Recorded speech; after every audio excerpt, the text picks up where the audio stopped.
Bueno, mis hermanos, continuamos con las ordenanzas del nuevo pacto. Estamos en ese asunto, en las ordenanzas del nuevo pacto, y no olvidemos que estamos viendo las ordenanzas del nuevo pacto como un elemento de lo que es la adoración a Dios en el nuevo pacto. No podemos olvidar eso. ¿Por qué estamos hablando de las ordenanzas en este momento? Porque las ordenanzas son un elemento de la adoración a Dios en el nuevo pacto. Eso es lo que tenemos. ¿Listo, mis amados hermanos? Así que hace una semana terminamos de observar. ¿Qué terminamos de observar? Lo que es el bautismo. Eso fue lo que estuvimos hablando hace una semana. Lo que nos deja con la segunda ordenanza bajo la cual estamos los creyentes como iglesia del nuevo pacto. ¿Y cuál es esa ordenanza? La cena del Señor. Muy bien. Este tema, hermanos, de la cena del Señor va a ser un tema un poco más extenso y nos vamos a guiar nuevamente por lo que nos dice la confesión de fe. Otra vez vamos a ir a ella y vamos a trabajar de acuerdo a los parámetros y la estructura que ella nos da. Así que lo primero que la confesión de fe nos anuncia es respecto a su institución. Y vamos a ir al capítulo de la confesión de fe. Vamos a ir allí al capítulo de la confesión de fe, que es el capítulo 29, que es de la cena del Señor. ¿El 30? Ok, el 30, perdónenme, hermanos. Capítulo 30 de la confesión de fe, que habla de la cena del Señor. Y vamos a leer solamente el primer enunciado. Vamos a leer solamente el primer enunciado el día de hoy. ¿Y qué nos dice la confesión de fe respecto a su institución? Bueno, tenemos que la cena del Señor Jesús fue instituida por Él la misma noche en que fue entregado, para que se observara en sus iglesias hasta el fin del mundo, para el recuerdo perpetuo y para la manifestación del sacrificio de sí mismo en su muerte, para confirmación de la fe de los creyentes en todos los beneficios de la misma, para su alimentación espiritual y crecimiento en Él, para un mayor compromiso en todas las obligaciones que le deben a Él y para hacer un vínculo y una prenda de su comunión con Él y entre ellos mutuamente. Así que este párrafo habla mucho, nos dice mucho, hermanos. Entonces, hermanos, lo que entendemos, y mire que seguimos en la misma línea y entendemos algo. ¿Qué entendemos? Que para hacer una ordenanza del nuevo pacto, ¿qué se necesitaba para que fuera una ordenanza del nuevo pacto? ¿Qué requisito debería tener y cumplir? Ser ordenada por nuestro Señor Jesucristo como el único legislador ¿de quién? De la iglesia. Y nos damos cuenta de que esta ordenanza fue instituida por el Señor Jesucristo. Y claro está que así fue, no tenemos duda. Vayamos un momento a la primera carta a los Corintios, capítulo 11, versículos 23 al 26, que son pasajes muy conocidos. Tenemos la primera carta a los Corintios, capítulo 11, 23 al 26, y tenemos también los evangelios.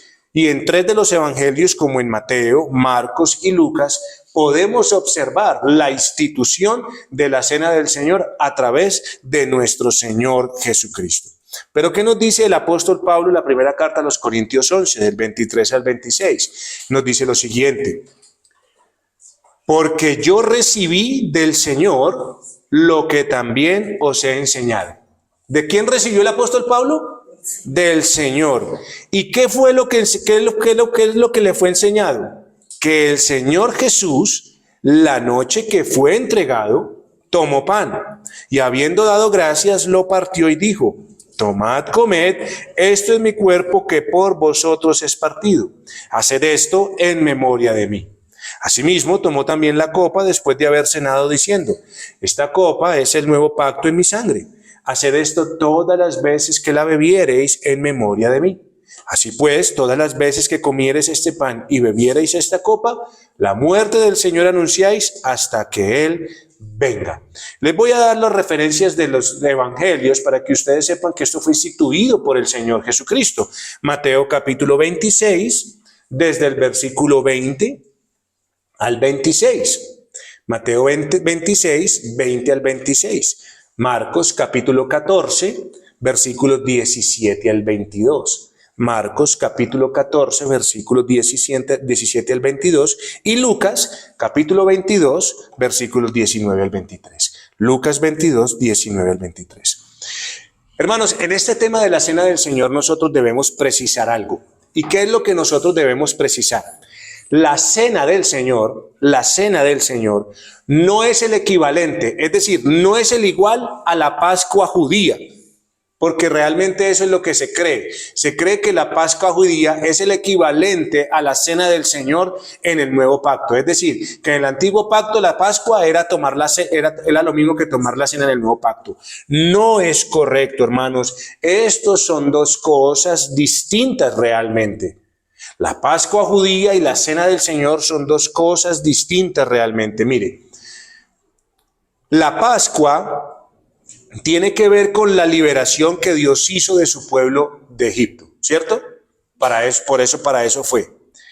Entonces, si la Pascua tiene que ver con la liberación que Dios hizo de su pueblo de Egipto, ¿qué es lo que pasa con la Pascua? La Pascua se convierte en una figura o en una sombra de lo que Cristo iba a hacer. Eso es. Por eso el apóstol Pablo dice en los Corintios que nuestra Pascua es Cristo que ya fue sacrificado. Nuestra Pascua es Cristo. ¿Sí ve quién era la Pascua? Cristo, hermanos. El apóstol Pablo lo dice y lo entiende. Así que la Pascua era una señal, era una figura y una sombra de lo que Cristo habría de hacer. Entonces, ¿qué es la Pascua judía? Una figura, una sombra o una señal de lo que Cristo habría de hacer, porque la Pascua es Cristo. Ahora, ¿qué es la cena del Señor? Según lo que acabamos de leer en la carta a los Corintios. ¿Qué es la cena del Señor? Es una conmemoración, hermanos. Es un recuerdo. Es hacer memoria de la obra redentora de Cristo como Salvador. O sea, ese es el término, digamos, o la definición más general y básica de lo que es la cena del Señor. Así que cuando hablamos de la Pascua y de la cena del Señor, ¿ven que sí son distintas? Son dos cosas realmente distintas. La Pascua, una figura. La cena del Señor, un recordatorio de su obra ya consumada, hermanos, ya consumada. La Pascua señalaba a lo que vendría Cristo, ¿cierto? Señalaba lo que vendría Cristo. La cena que recuerda, la cena que conmemora, la realidad de esa obra redentora de nuestro Señor Jesucristo. Por eso es el pan y el vino, y todas las veces que la bebiereis en memoria de mí, ¿qué es lo que estamos haciendo? Anunciando la muerte del Señor Jesucristo hasta que Él venga. Es decir, recordamos esa obra consumada en la cruz del Calvario como esa obra redentora de nuestro Salvador. Así que, hermanos, la cena del Señor, como una obra consumada, tiene una mirada hacia atrás y otra mirada hacia adelante. Es decir, usted mira hacia atrás, pero también mira hacia adelante en la cena del Señor. Mira hacia atrás, ¿de qué manera? Si nosotros hoy estamos aquí parados y miramos hacia atrás, ¿miramos hacia dónde? Recuerden, es un recordatorio. Entonces miramos hacia atrás recordando ¿qué? La obra ¿qué? Consumada, la obra real, la obra hecha por Cristo en la cruz del Calvario como nuestro Redentor o como nuestro sustituto redentor, ¿sí? Eso es lo que hacemos. Cuando estamos tomando la cena, entonces miramos hacia atrás recordando que nuestro Señor Jesucristo se entregó, murió y fue nuestro sustituto redentor en esa cruz. Pero a la misma vez también miramos hacia adelante. Miramos hacia adelante porque ¿qué hacemos nosotros? Que ese sacrificio no fue solamente para perdonar pecados, que ese sacrificio no fue solamente para reconciliarnos allí con Dios en este momento, sino que esperamos ¿qué? De que el beneficio, todos los beneficios de su sacrificio sean ¿qué? Puestos sobre nosotros. Toda la esperanza de la salvación y la redención en Cristo Jesús, usted y yo también la esperamos. Eso es lo que nosotros hacemos, porque cuando usted y yo venimos y tomamos la cena del Señor, miramos hacia adelante sabiendo que, Señor, tú perdonas mis pecados. ¿Por qué? Porque sabemos que el Señor perdonará aún los que siguen. Ven, o sea, siempre estamos mirando hacia adelante y también miramos hacia adelante sabiendo que Él cumplirá totalmente con todos los beneficios de su sacrificio en la cruz del Calvario. Así que miramos hacia adelante y miramos hacia atrás cuando estamos en la cena del Señor. Entonces, la cena fue instituida por el Señor Jesucristo mismo la noche que Él fue entregado. Es lo que nos dice la confesión de fe y por lo tanto podemos saber que esa es una ordenanza del nuevo pacto. ¿Sí? Ahora, ¿qué nos dice también? ¿Qué también nos dice la confesión de fe?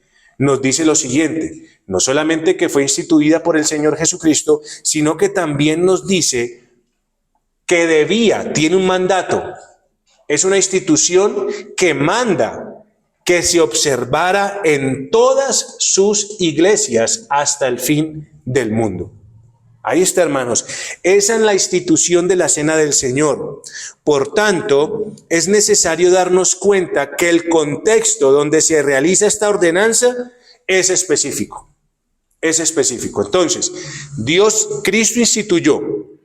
Cristo la ordenó, Él mismo se encargó de fundarla, la institución de la cena del Señor, el día que Él fue entregado, pero nos dice que esto lo hizo para que fuera observado en todas sus iglesias. ¿Hasta cuándo? Hasta el fin del mundo, mis queridos hermanos. Por lo tanto, si es observada en sus iglesias hasta el fin del mundo, entonces tiene un contexto específico. ¿Cuál es el contexto específico? Su iglesia. No es un lugar, hermanos, no se trata de lugar, se trata de que el contexto específico es de un grupo de personas reunidas, que en este caso son los creyentes, y entonces la cena del Señor se toma, la cena del Señor se conmemora y se recuerda cuando la iglesia está reunida en adoración delante de Él. En adoración delante de Él. Mire lo que dice Hechos capítulo 20, versículo 7. Hechos, capítulo 20, versículo 7. ¿Qué nos dice la Escritura en Hechos, capítulo 20, versículo 7? Nos dice lo siguiente. El primer día de la semana, ¿cuándo? El primer día de la semana, es decir, el domingo, reunidos los discípulos para partir el pan, Pablo les enseñaba, habiendo de salir al día siguiente, y alargó el discurso hasta la medianoche. Va a tocar seguir el ejemplo del apóstol Pablo. Todos los domingos hasta la medianoche para cumplir así con el día del Señor completo, hermanos queridos. Pero entonces, ¿cuándo se reunían? El primer día de la semana. ¿Y qué hacían cuando estaban reunidos como iglesia en el primer día de la semana? Los discípulos, ¿qué hacían? Partían el pan, hermanos queridos. Así que, ¿qué es lo que pasa? Nosotros tenemos que la Biblia nos enseña ese contexto particular de observar esa cena del Señor en todas sus iglesias hasta el fin del mundo. Así que la celebración de la cena del Señor es hecha únicamente por ¿quiénes? ¿Se celebra por quiénes? Por la iglesia, solamente por los creyentes. ¿Cuándo están qué? Reunidos. ¿Y en qué día? En el día del Señor. Así que, hermanos, aquel miércoles no nos tomamos una cena. Porque aunque estemos reunidos como iglesia, no estamos reunidos en el día que el Señor apartó. ¿Para qué? Para su adoración. ¿Sí ven, hermanos? O sea, una cosa es la iglesia reunida en el día del Señor para adorar a Dios. ¿Nos reunimos el miércoles para adorar a Dios? Sí, claro que lo hacemos para adorar a Dios, pero no en el día instituido por Dios para adorarle. ¿Me estoy haciendo entender? Entonces, la iglesia lo toma, reunida como asamblea en el día del Señor, es que se toma la cena. ¿Qué hace esto, hermanos? Cuando nosotros podemos entender estas cosas, esto deja a la cena del Señor, fuera de cualquier interpretación y fuera de cualquier contexto que sea privado. Es decir, mis amados hermanos, hay casos en los cuales se podría llegar a pensar, y se ha hecho, hermanos, que si un hermano está enfermo y si un hermano no pudo congregarse, se le puede enviar la cena. Eso pasa. No crean, hermanos, que eso pasa el día de hoy. Así que cuando nosotros somos conscientes cuál es el contexto, de qué manera se debe de observar la cena del Señor bajo los creyentes y únicamente los creyentes reunidos en el día del Señor como asamblea, esto saca la cena del Señor de hacerla en cualquier otro contexto. O sea, no lo aceptamos de ninguna otra manera. No se le lleva la cena a nadie, nada, hermanos queridos, se toma como iglesia. Así que la Biblia siempre habla de que la cena del Señor se tomó cuando la iglesia se reunía. Es lo que vemos también en Corintios 11. ¿Qué está pasando allí? La iglesia, ¿cómo está? Reunida en el día del Señor. Así que también tenemos, hermanos, no solamente la institución de la cena del Señor, no solamente cuál es completamente la institución del día del Señor para que sea observada en todas sus iglesias en el día de reunión, sino que, mis hermanos, también tenemos unos propósitos.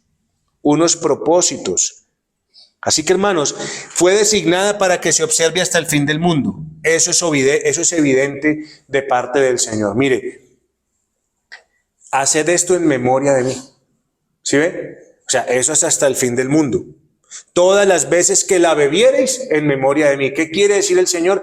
Que todas las veces que la iglesia se reúna, debe de tomar la cena, ¿en quién? ¿En memoria de qué? En recordatorio de lo que Él hizo. También tenemos, hermanos, entonces, no solamente que fue por institución del Señor, sino que tenemos que la cena del Señor se hace de esa manera por el ejemplo apostólico. Y lo vimos ahorita en Hechos capítulo 20. Tenemos el ejemplo apostólico de la iglesia primitiva. Así que, hermanos, los apóstoles muestran la obligación de la observancia de la cena del Señor como algo perpetuo mientras usted y yo estemos como iglesia en esta tierra. Así que, hermanos, ahí está el hecho de que la cena del Señor es una institución de parte de Cristo y que se debe observar hasta el fin del mundo en todas sus iglesias. Ahora, ¿qué propósitos tenemos? ¿Cuál es la intención de la cena del Señor cuando usted y yo la tomamos? Bueno, tiene propósitos, este recordatorio, esta conmemoración, porque ya sabemos, ¿qué es la cena del Señor? Es un recordatorio, es una conmemoración. Ahora, ¿qué propósitos tiene esta conmemoración? ¿Qué propósitos tiene? ¿Qué intención tiene el tomar la cena del Señor? Bueno, según la confesión de fe, hermanos, podemos ver por lo menos 5 o 6 propósitos, según lo que vemos allí. Mire lo que dice el pasaje. Vaya por allá, vaya otra vez al párrafo de la confesión de fe un momento, por favor. Vaya allí. Y después de que dice que debe ser observado en sus iglesias hasta el fin del mundo, ¿de qué nos habla allí? Nos habla de que para el recuerdo ¿qué? Perpetuo. ¿El recuerdo perpetuo de qué? De su muerte, hermanos. Ese es un propósito y una de las intenciones que tiene la cena del Señor, que usted y yo recordemos perpetuamente su muerte. Que estemos recordando que el Señor Jesucristo murió por nosotros, por los pecadores. Segundo, para la manifestación del sacrificio de sí mismo en su muerte, de la confirmación de la fe de los creyentes en todos los beneficios de la misma, de su alimentación espiritual y crecimiento en Él, un mayor compromiso en todas las obligaciones que le deben a Él, y para hacer un vínculo y una prenda de su comunión con Él y entre ellos mutuamente. Así que, hermanos, es mucho lo que tiene la cena del Señor.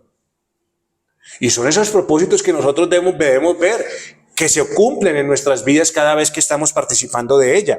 Así que esta ordenanza tiene una particularidad, hermanos, y es que para la iglesia es un memorial, un recordatorio solemne y alegre de una obra de gracia, ya que fue consumada a favor nuestro. Ya a favor nuestro, hermanos. Por eso venimos alegremente y la tomamos, porque ya fuimos participantes de esta bendita obra que fue hecha a favor de los pecadores. Así que usted y yo debemos bendecir al Señor por haber considerado en su gracia nuestra necesidad de tener establecido en este momento, hermanos, semejante memorial del amor que lo llevó a morir por nosotros. Eso es lo que usted y yo debemos recordar, hermanos, y de tener preparada cada 8 días, cada semana, hermanos, una mesa en la cual todos los miembros de su iglesia y de su cuerpo pueden presentarse con una condición, hermanos, con una sola condición: tener una relación personal con nuestro Cristo y buscar esa obediencia delante de Él. Hermano, ¿sabía usted o recuerda que cada vez que toma la cena del Señor, ¿usted sabe qué es y para qué la toma? ¿Qué es y para qué la toma?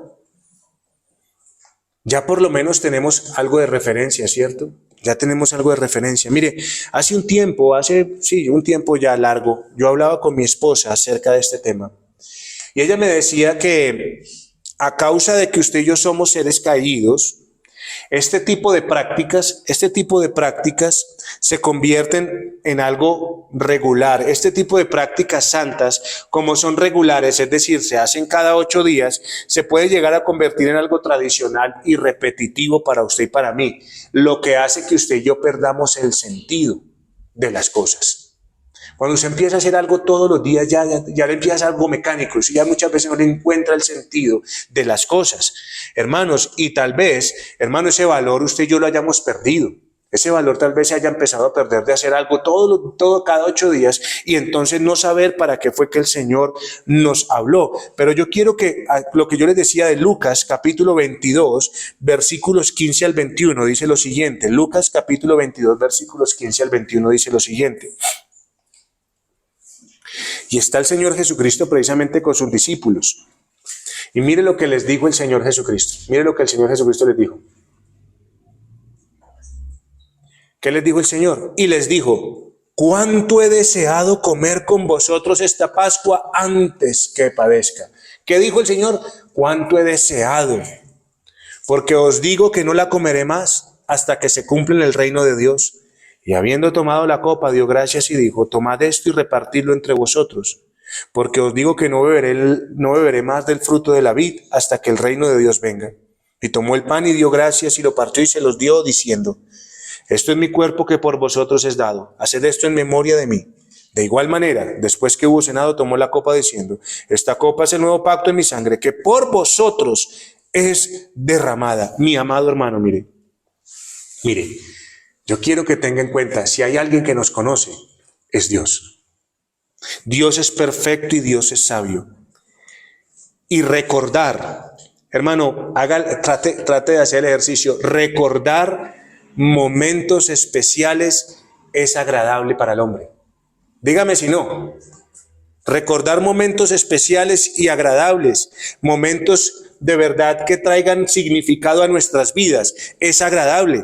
Y eso está arraigado en cada uno de nuestros corazones, hermanos. Es que eso no es solamente a nosotros. Toda persona le gusta tener recuerdos agradables, a toda persona. Es por eso que muchas veces usted y yo, tal vez se celebra un cumpleaños.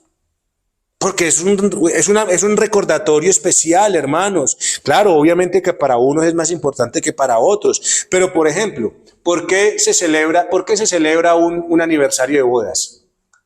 ¿Por qué se celebra el matrimonio? Usted no lo celebra porque usted dice: uy, no, voy a recordar el peor error que yo cometí. No, hermanos. Usted celebra y un año de matrimonio usted dice: vamos a celebrarlo. ¿Por qué? Porque gracias a Dios hace tantos años tomamos esta decisión y el Señor nos ha bendecido. Son momentos especiales, hermanos. Es el recuerdo grato que tenemos de algo. Por ejemplo, ¿quién no recuerda gratamente aquí el nacimiento de sus hijos? O usted dice: uy, usted lo mira la cara a Camilo y usted dice: uy, yo para qué tuve ese pelado. Uy, no, hermanos, usted recuerda gratamente el día que sus hijos nacieron. Así que mire que tener recuerdos gratos es bueno para el hombre. A nosotros nos gusta. Y el Señor conocía perfectamente y conoce realmente que esto está en nuestros corazones. Que queremos, pero ¿sabe qué es lo que Dios sabe? Dios sabe una cosa: acuérdate del día de reposo. Es decir, el Señor conoce la tendencia de nuestros corazones a olvidarnos de estas cosas. Él sabe que fácilmente nos alejamos de Él y nos alejamos de los demás miembros de su cuerpo. Y es por esto que Él manda que hagamos memoria de Él. Y por eso lo instituyó como recordatorio perpetuo. ¿Recordatorio perpetuo de qué? De lo más importante que ha sido hecho por usted y por mí. Que Cristo haya dado su vida para el perdón de nuestros pecados. ¿No le parece eso hermoso, hermanos? Ese es el recordatorio, hermano. O sea, usted tiene que saber una cosa: que cuando usted está tomando la cena del Señor, eso es muchísimo más agradable que el nacimiento de su hijo, que su boda, que su cumpleaños, que lo que usted hizo. Es más importante, hermanos, porque es el regalo más grande que usted ha podido recibir en su vida. Y es que de parte de Dios, de que envió a su Hijo Jesucristo para que pusiera su vida en favor de pecadores. Eso es lo que usted y yo estamos realmente recordando allí. Y es algo que usted y yo no podemos olvidar jamás. Jamás, hermanos, de que se entregó, de que sufrió y que verdaderamente murió por pecadores. Hermanos, esto es algo que durante 2000 años su iglesia, que es su cuerpo, no ha olvidado, hermanos. Esta sagrada celebración y conmemoración. Así que estos elementos de la cena, tanto el pan como el vino, manifiestan o demuestran que Cristo se entregó en sacrificio por un pueblo, hermanos. ¿Sí ven? Ahí está. Es la manifestación. Mire, primero es un recordatorio perpetuo de su muerte, ¿ve? Eso es lo que hacemos. Segundo, es una manifestación. Cuando usted y yo tomamos el pan y tomamos el vino, demuestran, o sea, eso nos demuestra de que Cristo realmente sí se entregó y que se sacrificó, de que su cuerpo fue puesto y de que su sangre fue derramada, ¿sí ve? Eso nos manifiesta de que, venga, a mí me han contado de que Cristo murió por los pecadores, pero cuando tengo esto en mis manos, esto me demuestra que Cristo verdaderamente fue puesto en esa cruz y entregó su vida en sacrificio por nosotros. Por eso, hermanos, si usted y yo somos conscientes de eso, se cumple el propósito ¿de qué? De confirmar la fe de los creyentes. ¿Sí ve? Mire que todos estos propósitos van conectados, hermanos. Cuando usted y yo nos damos cuenta de que Cristo verdaderamente entregó su vida por nosotros, confirma la fe de nosotros, afirmando de que todos esos beneficios, todos los beneficios que Cristo logró, que Cristo ganó en la cruz del Calvario para los pecadores, son sellados y serán aplicados en nuestra vida. Por eso el Señor Jesucristo dice, esta copa es ¿qué? Es el nuevo pacto en mi sangre. ¿Sí ve? El nuevo pacto. O sea, ustedes son partícipes. Cada vez que tomen esa copa, recuerden que ese nuevo pacto, todo lo que trae ese nuevo pacto, todas las implicaciones, bendiciones, esperanzas, promesas, son de ustedes. Entonces nos confirma, ¿sí ve? Nos afirma en esa fe de que todo esto lo recibiremos. Y termina entonces siendo un alimento espiritual. ¿No le parece que es alimento espiritual? Saber que Cristo hizo, recordar lo que Cristo hizo, saber que lo hizo por usted, eso le afirma su corazón y eso es alimento espiritual. ¿Por qué, hermanos? Porque nuestra conciencia y nuestra alma va siendo alimentada por el recuerdo de esa obra gloriosa, porque nos va a dar esa certeza de que todo eso será puesto en nuestras vidas y entonces nos alimentaremos espiritualmente de nuestro Señor Jesucristo y por la fe, hermanos, aprovechamos su obra y producirá siempre los frutos esperados de parte del Señor. Por eso, hermanos, como le digo, estos propósitos no son puestos simplemente porque se ocurrieron. Estos propósitos van unos conectados con los otros. Si entonces usted y yo somos alimentados espiritualmente, tenemos certeza de esa obra y que esa obra siempre va a ir produciendo frutos en nuestras vidas, entonces, ¿qué se espera? Un mayor compromiso de nuestras obligaciones para con Él, ¿sí ve? Ahí está. Todo va conectado, mis queridos hermanos. Tomar la cena del Señor es solamente tomar un pedacito de pan y tomar un poquito de vino. No, hermanos, todas estas cosas, porque esto es una obra espiritual y todo esto va pasando mientras usted y yo vamos tomando la cena del Señor. Cuando yo entiendo esto, entonces yo le digo, oh Señor, ¿qué es lo que tú quieres de mí? Recordamos el pacto y en ello lo que recibimos y además también usted y yo recordamos en qué nos comprometimos delante del Señor. Somos tuyos, Señor. Henos aquí. ¿Para qué te servimos? Toda nuestra vida es tuya, nuestros esfuerzos, recursos, tiempo es tuyo. Y hacemos votos nuevamente delante del Señor en ese compromiso pactual que adquirimos con Él a la hora de creer. Por eso es una señal cristiana, hermanos, es una marca de fidelidad de un ciudadano del reino del cielo. Y por último, ¿qué vimos? Que es un vínculo de nuestra unión con Él y con su cuerpo en el cual Él quiso ponernos. Mire que esto no olvida de lo que estamos hablando. Esto no es solamente un compromiso con el Señor, sino que estamos unidos ¿en qué? Entre todos nosotros. Hermano, tomar la cena del Señor también tiene como intención representar la comunión mutua, la comunión que tenemos usted y yo como miembros de un solo cuerpo y una sola sangre, hermanos. Por eso primera carta a los Corintios capítulo 10, versículo 17 dice lo siguiente. Primera carta a los Corintios 10, 17. ¿Qué nos dice? Nos dice, porque siendo uno solo el pan, mire, ¿cuántos panes? Uno solo el pan, nosotros, con ser muchos, somos un cuerpo, pues todos participamos de aquel mismo pan. ¿Sí ven lo que dice ese pasaje, hermanos queridos? Mire, ¿qué es lo que quiere decir esto, hermanos? Es ese vínculo de estar unidos a Él. Ahora, pensemos en el cuerpo, porque el apóstol Pablo está hablando aquí de un cuerpo. Y dice, todos participamos de aquel mismo pan. Cristo es conocido como ¿qué? La cabeza de la iglesia, ¿sí o no? Así que piense, si usted está unido a la cabeza, ¿qué está unido a la cabeza? ¿Qué está unido a la cabeza? El cuerpo. Así que si usted como cuerpo está unido a la cabeza, necesariamente eso implica que usted está en comunión ¿con qué? Con todo mi cuerpo, con todo el cuerpo, ¿no? O sea, este cuerpo está unido ¿a qué? A esta cabeza.